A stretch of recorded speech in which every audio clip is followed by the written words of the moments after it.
amigos, tudo bom com vocês? Meu nome é Dayana Mendonça, estamos começando mais um Revista. E dessa vez nós vamos falar de um assunto bem sério. Vai ser um pouquinho diferente o nosso Revista hoje. Nós vamos falar sobre depressão e suicídio. Gente, a depressão é um transtorno psiquiátrico que afeta milhões de pessoas no mundo e chega a ser considerada o mal do século pelos especialistas. Ela é o tipo de doença que pode afetar qualquer pessoa. Ela não perdoa a raça, sua classe social, orientação sexual, religião, enfim. Qualquer pessoa, em qualquer contexto, apesar de haver casos onde pessoas têm mais predisposição que outras, né? Essa doença pode se tornar cada vez mais grave se não for devidamente tratada. E o Revista, pensando nisso, querendo alertar, fazer um alerta aí para os pais, para os amigos, para as mães, né? Enfim, para os educadores.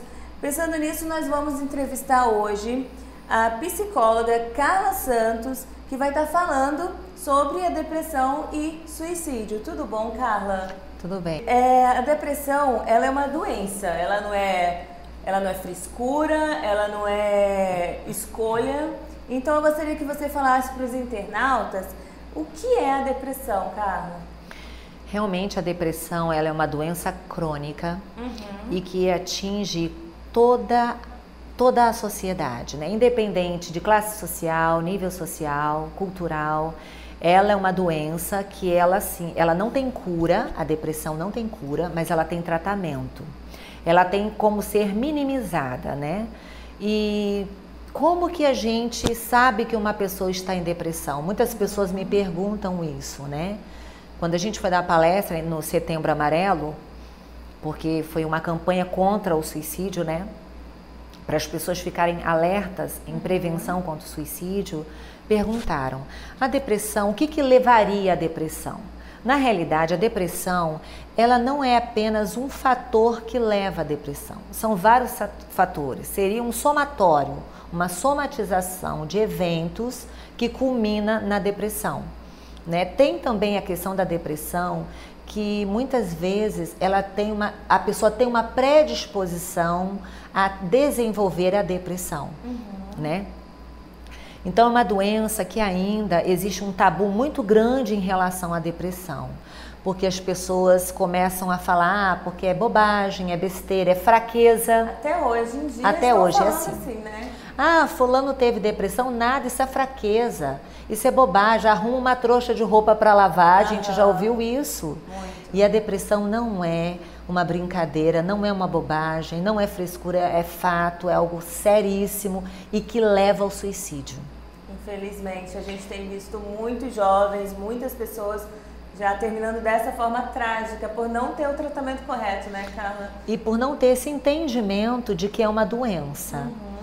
E quais seriam os sintomas, assim? Porque existe muita gente que confunde o que é tristeza, qual é, assim, a tristeza, a depressão. Você pode explicar pra gente um pouquinho? Sim, a depressão, por exemplo, a depressão, ela se manifesta também de várias maneiras. Por exemplo, tem pessoas que quando estão com depressão, elas não comem nada. Fica como se tivesse uma anorexia atípica, ela não come. E tem outras que comem demais. Elas não conseguem dormir, têm perda de sono, têm ansiedade exacerbada, têm uma tristeza profunda, que elas não sabem de onde vem, por que estão nessa situação, elas não sabem. Elas se perguntam, por que eu estou assim? Eu não sei por que eu estou assim. E assim, não é algo passageiro. A diferença da depressão e da tristeza é o tempo. O tempo. A tristeza, quando você tem um evento pós-traumático, por exemplo, você perdeu um ente querido, você perdeu um familiar, se separou do casamento, você vai viver aquele momento de luto, porque você teve uma perda. Você perdeu uma pessoa que você amava, você perdeu o casamento, então você vai vivenciar isso. Mas isso, ela não pode demorar muito tempo. 1, 2, 3 meses, 4 meses. Então, quando começar a passar muito tempo, abre o olho. Porque a tristeza, ela tem um período para você se recompor dela. Agora, a depressão não, ela não melhora. Ela só tende a piorar. A piorar. Ela vai agravando, agravando, agravando. E muitas vezes as pessoas não têm disposição, não têm vontade de trabalhar, não têm motivação alguma. Né? E é muito comum você falar com uma pessoa que sofre de depressão e você pergunta para ela, mas o que você sente? Ah, eu sinto uma tristeza enorme, um vazio enorme. Eu não tenho vontade de fazer nada, eu não tenho vontade de comer, eu só tenho vontade de chorar. Todo mundo que tem depressão tem ansiedade? Normalmente. Porque isso vai desencadear essa ansiedade exacerbada. Por quê? Geralmente quem tem depressão também desenvolve outras questões emocionais. Às vezes tem pessoas com depressão, manifesta a síndrome do pânico. Que é um transtorno de ansiedade. É uma coisa puxando a outra, né? Eu falo que é um novelinho de lã que deixou a pontinha assim. Aí você puxa, vem um monte de coisa junto. Então a depressão, ela é um apanhado de coisas que corroboram no evento depressão. E todo mundo pode ter depressão? Qualquer pessoa pode desencadear uma? Qualquer pessoa pode sofrer de depressão. Mas assim, tem pessoas que elas têm a depressão, elas não cuidam e aí fica cada vez pior. E tem aquela que tem a depressão, cuida e consegue ter uma vida quase que normal, praticamente. Tanto que muita gente, no Facebook mesmo, eu vejo postagens justamente de jovens maquiadas, bonitas na foto, e depois colocam eu com depressão na legenda, e depois sem maquiagem, acabada assim fisicamente, e eu com depressão também. Então gente, às vezes a pessoa está sofrendo, né, Carla? Sim. Mas continua saindo, continua se maquiando, continua uma vida normal, né? Mas aí só ela sabe o que ela carrega ali dentro, né, Carla? É aparentemente normal. Por que às vezes é difícil diagnosticar uma pessoa com depressão? Tem pessoas que elas fazem de tudo para tentar vencer a depressão. O que é vencer a depressão? Ah, eu tô mal, mas eu vou me maquiar, eu vou botar uma roupa bonita, eu vou sair para ver se eu melhoro. Então, elas tentam mudar o quadro por si sozinhas, sem ajuda de medicamento, sem ajuda de um bom profissional. E, na maioria das vezes, elas não conseguem. E piora isso. E piora a situação, porque quanto mais tempo passa, a pessoa em depressão, o quadro vai se agravando. Porque tem a questão do suicídio também. A depressão leva ao suicídio. Na realidade, são alguns fatores que levam a pessoa a cometer o suicídio, ou a ideação suicida, né? Uma delas é o uso de álcool, de bebidas alcoólicas, o abuso de drogas também, o usuário de drogas, a depressão e doenças mentais. Isso leva ao suicídio. Entendi. Então, assim, é algo que precisa ser muito cuidado, muito trabalhado para que esse jovem, esse indivíduo não venha a entrar numa situação de suicídio. E qual seria o melhor tratamento para a depressão? Olha, a depressão, você precisa de um terapeuta, de um psicólogo e de um psiquiatra. A gente sempre trabalha, o terapeuta trabalha no link com o psiquiatra. Por quê? O psiquiatra, ele vai medicar essa paciente, vai ver se realmente ela está precisando de medicação, porque normalmente precisa, né? A gente chama dos estabilizadores de humor, né? Para poder equilibrar o humor dessa pessoa, para poder o tratamento psicológico começar a funcionar. Então, assim, os dois precisam trabalhar juntos. O terapeuta fazendo a terapia, porque na terapia ela vai descobrir muitas coisas, muitos porquês que ela está naquela situação. Geralmente a gente trata as questões de perdas, frustrações que você traz no caminhar da sua vida. São pessoas que não conseguiram elaborar essas frustrações, essas decepções que passou, não conseguiu processar isso de forma adequada e vai colocando num potinho, a gente chama de baúzinho, vai colocando dentro do baú todas as suas frustrações. Imagina, no decorrer da vida, quantas não são, né? E tem uma hora que ela adoece. Né? Então, ela vai tratar isso na terapia, com a ajuda de um profissional, de um psicólogo, né? Vai tratar essas questões. E tem cura? Depressão tem cura? Não tem cura. Não tem cura. A depressão crônica não tem cura. Ela tem um tratamento. Ela tem um tratamento, no qual, se você fizer o tratamento adequado, você convive tranquilamente com ela. Dá para você ter uma vida normal. Agora não tem cura. Que pena, né? Ainda não temos cura para depressão, Verdade. né? E existem níveis de depressão ou tipos de depressão? Você falou da crônica agora? Sim. Como é que é? A depressão crônica, por exemplo, tem níveis sim de depressão. Tem a depressão mais branda, mais tranquila, tem a depressão mais média, né? E a mais severa. Na depressão menos crônica, mais leve, você consegue ter algumas questões que você consegue elaborar sem estar com a depressão profunda, porque na profunda você não consegue fazer muita coisa. Nossa. Na depressão profunda, geralmente a pessoa fica mais acamada. É por isso que é necessário os amigos, Sim. a família, ficar alerta. Fica esperto quando você vê uma pessoa. É muito comum você ver jovens em depressão e às vezes a família fala assim, meu Deus, como é que eu vou saber que meu filho, minha filha está em depressão? Não tem conversa. Observa o comportamento. Uhum. Muito no quarto, cuidado. Está enfiado dentro do quarto, por quê?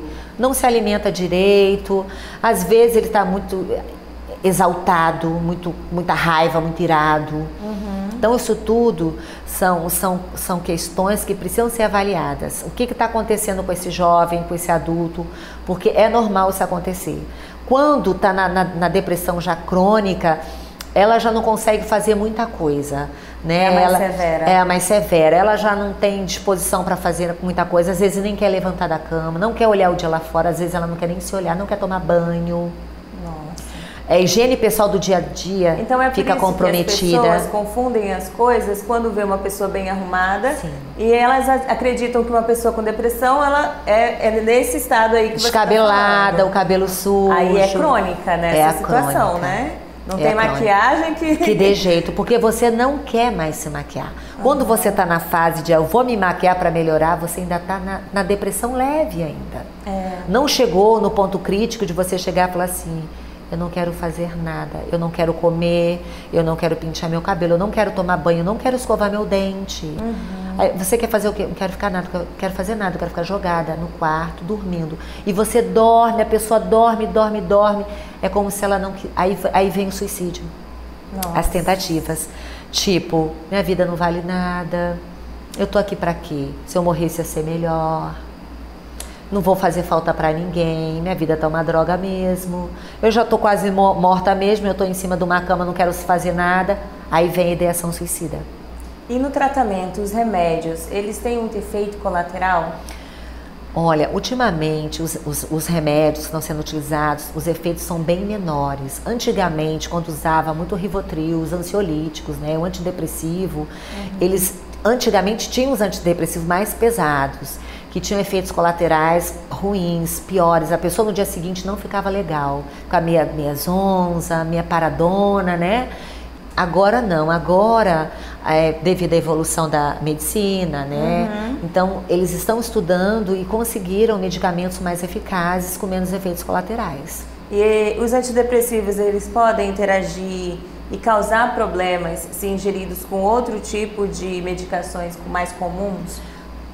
Na realidade, o antidepressivo, esses ansiolíticos, a gente tem que evitar bebida alcoólica. Ah, sim. O uso de drogas e bebida alcoólica pode mudar o comportamento do paciente. Pode afetar mais aí. Vai afetar. Ele pode assim, ter um comportamento completamente diferente com o uso de drogas ou abuso de álcool. Então, quando estiver utilizando a medicação, o ideal é não tomar nada, não usar drogas. Evidente que o ideal é nunca fazer isso. Nunca fazer, né? Nunca fazer. Principalmente nessa situação. Evitar drogas, bebida, não utilizar, porque pode dar ele pode ter um comportamento reverso, completamente contrário que deveria estar fazendo aquela medicação. Ultimamente eu tenho visto muitos jovens, tem muita notícia na mídia de jovens cometendo suicídio. E isso tem a ver com a pressão do jovem na escola ou com problemas dentro de casa já? Tem uma diferença ou é tudo junto? O que você poderia falar? Na realidade, assim, o que a gente vê hoje? A gente vê hoje os pais muito ausentes. A gente vê esse jovem em casa com uma série de questões que quer ver com os pais, quer conversar com os pais, né? Até para ser orientado pelos pais. Mas os pais não têm esse tempo. os pais trabalham e eles falam, olha, papai tá hora, chega em casa, papai conversa. Só que o papai não chega. E aí o jovem tem uma demanda enorme e muitas vezes o que o jovem faz? Já que ele não tem casa, ele vai para os amigos da escola, aí ele começa assim, a se aproximar de pessoas que têm interesse pelo problema dele, que o escute, que o ouça, que o acolha, que faça o acolhimento, é o que ele esperaria dos pais. Bem, eu estou com uma gama de informações, eu quero que meus pais me orientem, eu quero perguntar, eu quero tirar dúvidas, mas eu não tenho um lar. Dentro do meu lar eu não tenho uns pais que me acolham, que falam, não meu filho, vamos conversar, vamos falar sobre o assunto. Eles não têm, porque tem pais ausentes, trabalham muito, muitas coisas que fazem ao mesmo tempo. Então o que eles vão fazer? Eles vão para grupos de fora de casa, aí vem as escolas, os grupos de amigos, e ali eles vão interagir. E ali tem de tudo um pouco. Aprende errado, tem conselho errado. Conselho errado. Tem pessoas no grupo, que são inseridas no grupo com o mesmo problema que ele, com a mesma situação que ele. Eles vão começar a experimentar as coisas, sozinhos, sem orientação. E aí vem essas ideias de cometer loucuras, vem os jogos também na internet. Sim, teve o caso Baleia Azul, que começou aqui. Existem várias, tem épocas que enche assim, redes sociais, essas coisas sem sentido, sem lógica. Mas eles querem chamar atenção. Chamar atenção. Quando eles fazem isso, eles estão assim, olha, eu existo, pedindo pai. Socorro, né? Aí se joga pro celular, redes sociais, e ali só tem o que não presta, né? E aí eles têm socorro. O interessante é que ali eles têm socorro, mas um socorro ilusório. Um socorro que não vai socorrer, muitas vezes vai tirar a vida dele. Então é uma carência muito grande e muitas vezes, para eles se sentirem aceitos no grupo, eles se submetem a muitas coisas que o grupo pede para fazer, para serem aceitos. Sim. Porque eles se sentem rejeitados muitas vezes da própria família. Tem uma rejeição familiar. Eles não querem sentir a mesma forma com os amigos, né? Exatamente. Ou ser ridicularizados ou passar por bullying, que já é uma outra questão também, né? E eu estava falando, a gente estava conversando sobre isso. Me parece, eu vejo essa geração agora, uma geração muito melindrada, muito melindrada. São jovens que eles querem tudo para ontem, imediatistas, não sabem esperar nada, né? A primeira frustração que tem, já entra em pânico, em desespero, já comete loucuras. É uma geração sem alicerce emocional nenhum. Aí pergunto, por quê? Muitas vezes é porque tem pais que dão tudo o que querem. Para compensar a ausência. Para compensar a ausência. Então dão coisas. E aí, eles estão tão acostumados em ter tudo com tanta facilidade, o dia que não consegue, se frustra de tal forma que entra em crise, entra em depressão e pode cometer o suicídio. Então é uma coisa tão pequena. Eu estava falando, gente, um tempo atrás não era assim. Você vê pessoas que foram educadas alguns anos atrás, na outra década, que aguenta o tranco, tem problemas, mas está firme, está ali, está aguentando e vamos lá. Esses jovens não aguentam nada, cheio de mimimi. Aí entra a ignorância nessa hora que fala, na minha época não existia isso. Sim. Então isso é frescura. E não é. Geralmente quem mais fala isso são os pais ausentes. São aqueles que nem olham para o filho direito, tá no quarto deixa, né? Tá mais envolvido com os problemas dele mesmo ali. Sim. É complicado, né? Muito complicado. Outra coisa que você vê em casa, pai conversando com o filho pelo WhatsApp, na mesma casa.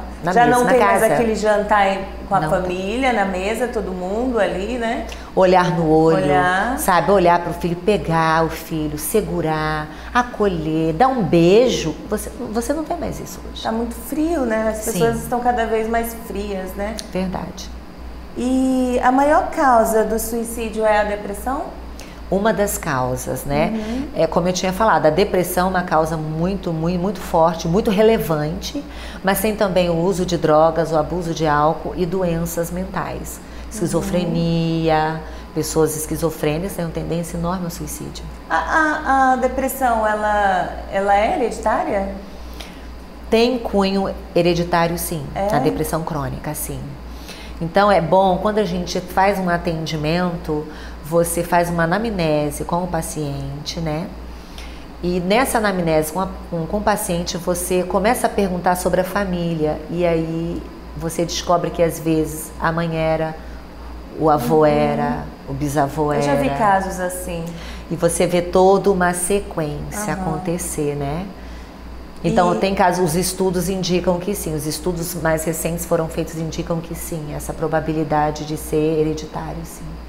Eu li a respeito uma vez que existe questões de época do ano que mais se tem suicídio ou... Isso existe? Isso procede? Épocas do ano ou dia da semana que são mais prováveis para a pessoa cometer o suicídio? O que a gente estuda e o que a gente sabe que em locais muito frios há uma incidência maior. Pode acontecer. Por quê? Por causa da produção de serotonina. O sol ajuda na produção. Né? Então, assim, lugares mais frios, mas assim, sem a falta do sol, há uma incidência maior. A pessoa fica mais deprimida, fica mais melancólica, mais angustiada. E a presença do sol já ajuda a você ter essa melhora no seu humor, por causa da serotonina. Interessante, né? É uma coisa uma questãozinha sim. Só, né, de clima. Ajuda bastante, tem a ver sim. E existem sinais que podem ser identificados em um suicida em potencial? Olha, existem. Na realidade, o suicida, ele fala. Interessante que quando você conversa... Ele dá sinais? Dá sinais. Ele tá falando, só que você não tá conseguindo observar. Às vezes acha que é uma brincadeira. Gente, observem um suicida, um que tem ideação suicida, um pré-suicida. Como? Ah, fulano que... mito. Quem fala não faz. Mentira. Quem fala faz. Faz e planeja. Tudinho. Às vezes até deixa uma carta escrita. Então, fulano falou, não vai fazer. Mentira, faz sim. Então, observe esses detalhes. Tipo, se eu morrer, não vou fazer falta a ninguém. Isso é um dos sinais. Eles falam, e a família fala, ih, besteira, tá falando besteira. Não é besteira, ele tá falando o que ele tá sentindo. Outra coisa, se eu morrer, ninguém vai sentir falta, vai ser um alívio para minha família. Eles vão se sentir aliviados. São frases típicas de um suicida, né? De possível suicida, né? E por fim, minha vida não tem sentido, eu tinha vontade de morrer. Ou é muito comum, eu tô com vontade de sumir, dar um chute no balde e sumir. Eu quero sumir. Isso também é um sinal, observe essa pessoa, não deixe essa pessoa sozinha. Procure estar mais perto dela, procure estar junto, procure ouvi-la. Dê mais atenção a essa pessoa. E detalhe, o suicida, ele não quer morrer, gente. Ele só quer se livrar do problema que ele está enfrentando. Ele tá com um problema psíquico tão grande, a situação que ele se encontra é tão grande que ele não consegue ver uma saída para ele. E a saída que ele acha é a morte. Se eu morrer, eu vou me livrar de tudo isso, do problema. Ele não quer morrer. Isso, assim, é um golpe de misericórdia, é o último pedido de socorro. Tipo, eu não aguento mais. Eu ia perguntar agora mesmo, mas eu acho que você já respondeu nessa pergunta. Se era possível alguém evitar que alguém se mate, como a família deve agir, mas eu acho que já deu até a resposta, né? Observar, colar na pessoa e dar um acompanhamento médico e psicológico. E Desculpa, Carla. Quais os quadros médicos mais comuns que podem denunciar o suicida, assim? Olha, geralmente foi o que eu falei para você, algumas doenças mentais, como a esquizofrenia, né? A pessoa que está em surto esquizofrênico, né? Pode cometer o suicídio. Então, por isso que é necessária a medicação, ser medicado, fazer acompanhamento psicológico para evitar esse surto, né? Tem também, assim, pessoas que usam álcool e às vezes bebeu e faz loucuras. Muitas vezes você encontra um amigo, eu quero ver você fazer isso. Você tem coragem de fazer isso? Tem um amigo que sempre está por trás, né? Esse diabinho ali, sim, né? Incentivando, faz isso mesmo. Não, você é o cara, eu quero ver se você vai fazer isso. E na carência dele para ser aceito pelo colega no grupo e pela excitação do próprio amigo em acho, porque amigo não vai fazer isso, ele vai tentar fazer uma loucura para poder ser assim. Que grande besteira, né? E nisso vai embora, perde a vida. Né? Então é algo muito complicado, é bem complicado, precisa de ajuda. Falando no quadro de surto, nós vimos aí agora essa semana o caso daquele homem que todo mundo diz que foi um surto, né? Por se tratar de um cara que aparentemente era tranquilo. Como é que você caracteriza assim essa pessoa? Para quem não viu a matéria, o jornal Painel Político publicou, se eu não me engano, e sobre esse homem lá na Zona Leste de Porto Velho, que esfaqueou, pegou um facão, saiu pelas ruas, machucando 11 pessoas, uma infelizmente faleceu, e uma dessas vítimas era uma criança de 8 anos. Então, como se caracteriza uma pessoa que aparentemente é tranquila e do nada acontece uma tragédia dessa, Carla? Na realidade, a gente precisa ver todo um contexto, né? A gente não pode dizer foi um surto, na realidade a gente não sabe, porque um surto pressupõe que ele tinha alguma doença, alguma questão envolvida ali que estava em oculto e a gente não sabia ou ninguém sabia, né? Ele pode ser um esquizofrênico? Pode, a gente não sabe o que aconteceu. Ele pode naquele momento também ter vivenciado alguma questão que pode ter acontecido que o decepcionou, que deixou enfurecido, ou ele poderia também ter bebido ou usado drogas. Então não dá pra gente falar o que foi em si, né? O leigo em si fala assim, eu acho que ele teve um surto, mas a gente não sabe o que foi, a gente sabe que ele ficou enfurecido, né, e saiu tentando esfaquear todo mundo, que foi um facão, parece que ele estava na mão, tentou matar todo mundo naquele momento de fúria. Agora, o que levou ele a isso, a gente teria que investigar na família, qual o comportamento desse indivíduo, né? Se ele já manifestou isso outras vezes, só foi esse evento, né? Se ele já tem tido outras situações parecidas, se os pais já observaram, se a família já observou, ou se ele sempre foi tranquilo, ou se ele sempre teve um temperamento mais explosivo. Porque na hora da explosão emocional, na hora da raiva, você pode fazer várias coisas. Qualquer pessoa Qualquer pode, pessoa. Né? Se você não tiver equilíbrio, você faz loucura, você até mata. Na hora da raiva, né? Naquele furor da emoção, você pode fazer isso, né? Qualquer pessoa. Então, a gente precisa verificar a situação dele para dizer se for um surto, se ele é um esquizofrênico ou se ele estava movido de grande emoção, de ira, de raiva, para poder a gente... Existem vários fatores, né? Vários fatores. Então não dá assim para só falar... Não dá pra gente generalizar. Tem que estudar o caso, porque cada caso é um caso. A sociedade médica, ela também alerta para o suicídio passivo crônico, ou seja, o suicídio lento, né? Não claramente manifesto. Como identificar? É basicamente aquela questão que você falou? Sim. Né? Sempre vai culminar nessa situação. Ele começa a se desinteressar pela vida. Né? Ele começa a dar sinais, ele começa a sinalizar. É interessante ressaltar que uns sinalizam de forma diferente. Depende do temperamento de cada um. Tem gente que já é movido por aquela emoção, que droga, eu quero sumir, eu quero morrer, já verbaliza de forma mais veemente, né? De forma mais objetiva, mais direta, né? E tem outros que são mais assim, de forma mais mansa, de forma mais branda. Vai bem devagarzinho, entendeu? Devido ao temperamento que ele tem. Então, assim, sempre eles vão olhar para você e vai falar assim, não, porque tá tão difícil a vida, eu não consigo isso, eu não consigo aquilo, eu não consigo ver uma saída para essa situação. Então eles sempre vão expressar essa infelicidade de viver com o problema. Porque não é o viver em si, é estar com aquele problema. E não conseguir transpor aquele problema, porque o suicida, ele não vê saída. Ele olha um problema tão grande que é maior que ele. E como que isso pode mudar? Tendo acompanhamento psicológico, psiquiátrico. Faz com que o suicida tenha um olhar diferente, né? Do que o problema que eu tenho é muito grande, eu não vou conseguir transpor. Quando ele tem ajuda, ele percebe que ele consegue transpor, porque ele não está sozinho. Ele tem uma ajuda profissional.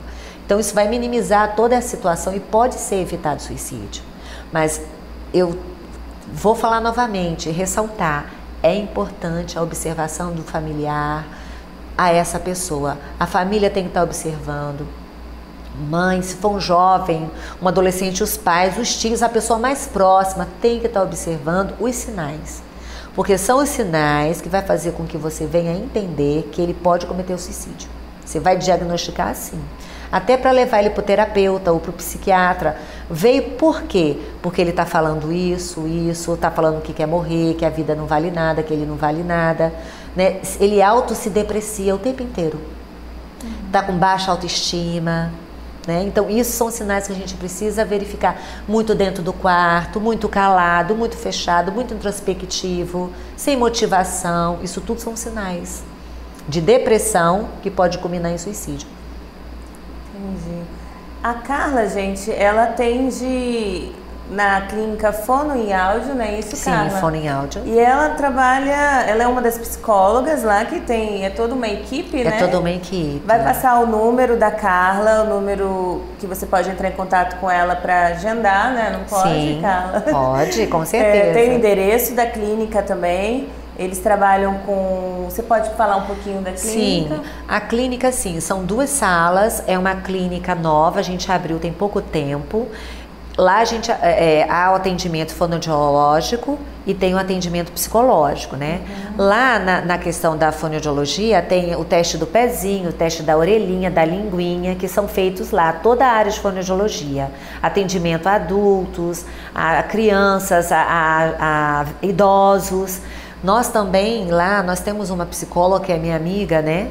Que ela também, ela está se especializando em Libras, para fazer atendimento em Libras. Porque todos têm problemas psicológicos, todo mundo está sujeito a ter problemas emocionais, né? Inclusive os deficientes também. Então, ela tem esse plus a mais, né? Ela fez Libras e já está fazendo os atendimentos em Libras, né? Legal, é que atende comigo. E assim, a gente está lá à disposição do que precisarem, nós estamos ali.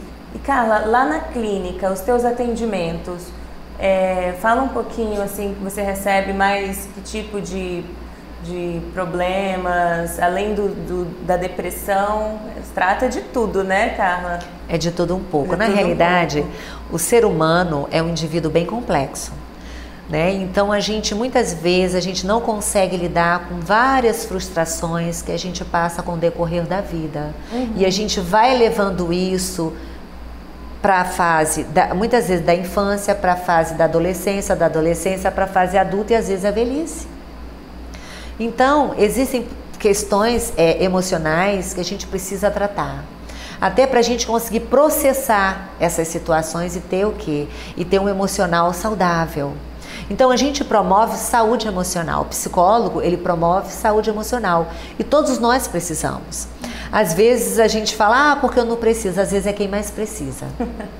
Mas não quer dizer que precisa, né? Porque ainda existe um tabu em relação ao psicólogo. Os tabus e muitas coisas que a gente ouve, psicólogo é para doido, psicólogo é para louco, né? Deus me livre, eu psicólogo. Gente, não é. Psicólogo é uma pessoa que vai ajudar você em qualquer situação. Vou esperar estar cometendo suicídio? Não. Teve algum problema, se sentiu desconfortável com aquela situação que passou, se sentiu desconfortável com a situação que enfrentou, não está bem, procura o psicólogo. Ele vai te ajudar, ele vai te auxiliar nesse processo, né, de passar e entender o que está acontecendo com você. Então, o psicólogo está ali para te ajudar, como seu colaborador. Perfeito. Carla, estou muito feliz de ter você aqui, de receber você aqui no Revista. Eu que agradeço. Eu tenho certeza que muita gente aí que ouviu a gente vai acessar. Com certeza tem alguém que já passou pela depressão, ou conhece um amigo, ou o filho adolescente está passando por isso. E é muito importante a gente sempre estar dando os avisos, a gente sempre estar alertando a sociedade e também tirando, né, as dúvidas das pessoas que ainda têm aquela ignorância, carrega aí, né, a ignorância de não saber o que é a depressão, ainda fala que é frescura, ainda fala que é uma escolha e que é fácil, mas não é, né? E assim a gente agradece muito a sua presença aqui. Nossa, eu amei a entrevista com você. E eu deixo você fazer suas considerações finais para as pessoas de casa, os internautas. Fica à vontade. Gente, se vocês têm alguma pessoa que vocês conheçam, algum familiar que está passando por um quadro de depressão, ou que já falou alguma coisa no sentido, eu quero tirar minha vida, ou eu não tenho muito valor mesmo, procure ajuda. Procure a ajuda de um profissional, não deixe isso de lado, que depressão é uma coisa séria, pode levar ao suicídio. E nós temos visto muitos casos assim e tem como ser evitado. Então busque ajuda, nós estamos lá à disposição, vai aparecer o nosso endereço direitinho, né? E outra coisa, não tem idade, não tem nível social, não tem classe, é em qualquer faixa etária. E em qualquer classe social isso pode acontecer, a depressão pode acontecer, o suicídio também. Então busquem ajuda. Obrigada, Carla. Obrigada a você. Gente, tá passando no vídeo mais uma vez o número da Carla, o endereço da Fono e Áudio. E também eu vou disponibilizar o número do CVV, que é o Centro de Valorização da Vida, 188, se eu não me engano. Vai passar no vídeo aí pra vocês. Você está passando por algum problema e quer conversar com alguém, dá uma ligada no CVV, é gratuito, tá bom? Não deixa para depois não, tua vida vale muito, a sua vida vale demais para todo mundo, tá bom? Seja feliz sempre, muito obrigada pela audiência e beijão!